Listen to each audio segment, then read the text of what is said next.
KR match గెలుస్తుందని అందరూ అనుకున్నారు. కానీ ఒక్క ప్లేయర్ మాత్రం అనుకోలేదు. ఇంకా చేతిలో ఉండేది మూడు వికెట్లు. 24 బాల్కి 54 రన్లు కావాలి. కానీ ఒక్క బ్యాటర్ మాత్రం నిలబడిపోయాడు మా ముకుల్ అస్లాం చౌదరి. చిన్న తను బ్యాటింగ్ చూస్తుంటే ఎక్సలెంట్. తన టైమింగ్ అయితే ఎక్సలెంట్ బ్యాటింగ్ మామ. ఒక అన్క్యాపబుల్ ప్లేయర్, 2 మ్యాచెస్ ఎక్స్పీరియన్స్ ఉన్న ప్లేయర్. పక్క ఆపోనెంట్ మీద ఆవిష్కా ఉన్నాడు. ఇంకా మ్యాచ్ గెలుస్తారని ఎవ్వరూ అనుకోలేదు. లక్నో మ్యాచ్ గెలుస్తారు. నిజంగా బ్రిలియంట్ బ్యాటింగ్ అయితే చేశాడు మా ముకుల్ చౌదరి. Super batting. తను ఫస్ట్ 2 మ్యాచెస్ స్ట్రగుల్ అయినా కూడా ఈ మ్యాచ్ మాత్రం బ్రిలియంట్ బ్యాటింగ్ చేశాడు.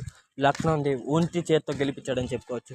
తన strike rate highlight. First half century కూడా హైలైట్గా కొట్టాడు మా. Just 21 balls 52 runs. Is the brilliant future cricket star అయితే అవుతాడని ముకుల్ చౌదరి అయితే అనిపిస్తుంది మా. నేను ఎంతమంది అయితే తన బ్యాటింగ్ చూసి ఆశ్చర్యపోయారు కామెంట్ చేయండి మా.